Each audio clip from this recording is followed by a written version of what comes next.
وہ تو کہتا ہے مجھ سے مانگو میں تمہیں عطا کروں گا. مسئلہ یہ ہے کہ ہم مانگنے کے لیے اس کے در پہ جائیں تو کیسے جائیں؟ اور کل میں نے یہ روایت امام فرماتے ہیں خدا سے ایسے مانگو جیسے بچہ ماں سے مانگتا ہے. تو مولا بچے کے پاس تو زبان نہیں، تو امام فرماتے ہیں پھر ماں سمجھ کیسے جاتی ہے کہ مولا روتا ہے کہ تو بھی رو کر اس سے مانگ. زبان سے یہ مت کہہ کہ مجھے کون سی پریشانی ہے، اسے رو کر بتا کہ تمہارا مسئلہ کیا ہے، اسے رو کر بتا کہ تمہارے وجود میں پریشانی کون سی ہے. پھر ہمارا شیعہ وہ جو ہمیشہ دائم الوضو رہتا ہے، اور اس کا اثر یہ ہے اور اس کی وجہ یہ ہے کہ کل بھی بتائی تھی کہ قرآن کے قصے ہمیں کچھ سکھانے کے لیے آتے ہیں. جب جناب آدم نے رخ کیا جنت سے اس گندم کے دانے کی طرف یعنی دنیا کی طرف رخ کیا، تو مولا فرماتے اپنے پاؤں سے گئے، اپنے ہاتھوں سے گندم لی، گندم اپنے سر پہ رکھی. اس دن سے اللہ نے واجب کیا اب جب بھی میری دربار میں آؤ تو اپنے ہاتھوں کو دھویا کرو، کیونکہ تو بھی اپنے جد آدم کی طرح اسی گندم کے دانے کے پیچھے صبح سے نکلتا ہے رات تک،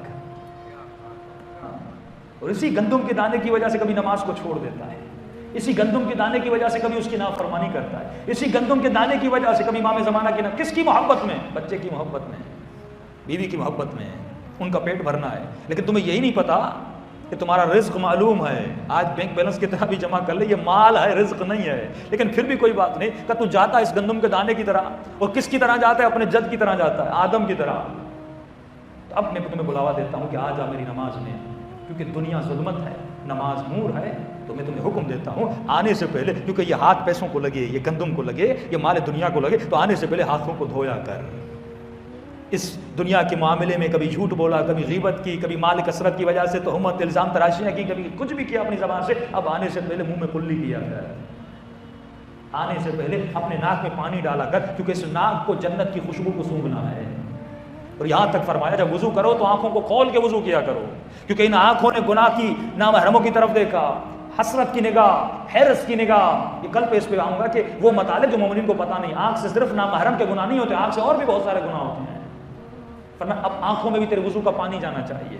دایاں بازو دھویا کر، کیونکہ یہ بھی اس مال کی طرف پڑا. بایاں بازو دھویا کر، سر کو مسا کیا کر، کیونکہ آدم نے سر پہ گندم رکھی تھی. پاؤں کا مسا کیا کر، اور اگر بہتر ہو تو وضو سے پہلے پاؤں کو دھویا کر، یہ مستحب ہے. پاؤں کو دھویا کر تاکہ تمہارا وجود ظاہری طور پر پاک ہو جائے، کیونکہ تو میری دربار میں آنے والا ہے، تو مجھ سے باتیں کرنے والا ہے. اب مولا علی فرماتے ہیں، مولا فرماتے اللہ کی آواز آتی ہے جب میرا کوئی بندہ نماز پڑھنے کے بعد اپنے گناہوں سے توبہ کرتا ہے تو اللہ کی آواز آتی ہے مجھے اس گنہگار کی توبہ اپنے ملائکوں کی تسبیح سے زیادہ پسند ہے، کیونکہ یہ پاکیزگی کا ایک قدم لے کر میری طرف آیا ہے. تو ظاہری پاکیزگی وضو کے ذریعے سے، غسل کے ذریعے سے ہوتی ہے. اس کا دوسرا درجہ ہے شکم کی پاکیزگی. وہ ایسے ہوتی ہے جب اس پیٹ کو نظم الہی کے مطابق چلائیں گے. اگر آپ زیادہ کھائیں گے تو مولا فرماتے ہیں بیماریوں میں چلے جاؤ گے، لیکن اگر اسی پیٹ پہ کنٹرول کرو گے تو مولا علی فرماتے ہیں اپنے صحابی کو قبرستان میں لے گئے اور مولا فرماتے ہیں میں حکم دوں یہ قبر کے مردے بلند ہو جائیں. کہاں یا علی؟ امام نے حکم دیا سارے مردے بلند ہو گئے. اور امام فرماتے ہیں ان سب سے پوچھو ان کے مرنے کی وجہ کیا ہے؟ تو اکثر قبروں سے اٹھے ہوئے مردوں نے کہا کہ یا علی ہم سب پیٹ کی وجہ سے مر گئے.